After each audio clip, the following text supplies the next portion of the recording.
Hey everybody, it's Kathy Boyle, president of Chapin Advisors. Today I want to talk to you a little bit about weak links. If you're an employer, I'm sure that you have made hiring mistakes. I have made plenty of them myself. I've had disastrous stories. In fact, one of my worst two hires were with the help of an outside firm. So I hired a husband and wife team who'd been in the outplacement HR business for years. I knew them through Financial Women's Association, paid them a small fortune for me. And they did Myers-Briggs testing on me and did all these maps on who we should be hiring. And they hired two people that were the worst hires I ever hired in my life, and they were disastrous for my business. The guy, I never would have hired him on my own. The girl I would have hired, but I would have gotten rid of her pretty quickly, I think. So those two employees, and I let go of one that had been working for me for 4 years, and I probably should have just worked with him as a team member with a coach instead of firing him. So lesson learned, and I know that my story probably resonates. I don't know any business owner who has not made a mistake. So I was talking to a consultant last week who works on core matters, core values, vision, communicating to your team, and he told me that within the first 6 weeks of working with a client, one key leadership member will resign.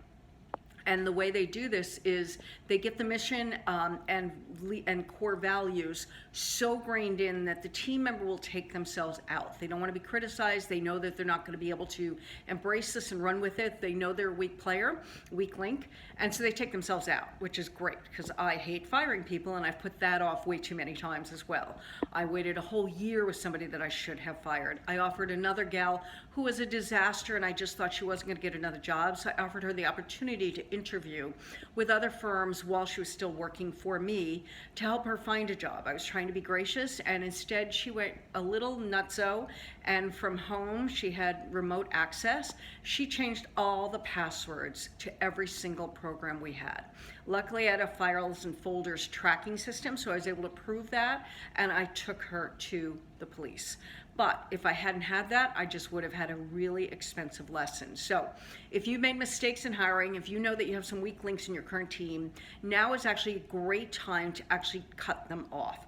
Because with COVID-19's care package from the government, the unemployment benefits, they can actually make very good money, very close to what you might have been paying them, depending on their pay scale, of course. So there's a cushion for them right now. And your business has probably taken a U-turn or a left turn or a right turn, so you may be pivoting. So it's a great time to take a look at your weak links and make a decision to get rid of them. Focus on getting strong team members going forward. Give some time and thought to your business and where you're going, what you want to accomplish, what changes you would make, and how to be able to pivot going forward in case this does relapse again. There's some chance that the COVID-19 will come back in the fall, and so I was reading estimates on GDP and what's going to be affected over in the last half of the year if that happens. So if you need a referral, we're always happy to give out referrals to great people who can help you create the team of your dream. So kboyle@chapinhill.com, reach out to me, I'm happy to help.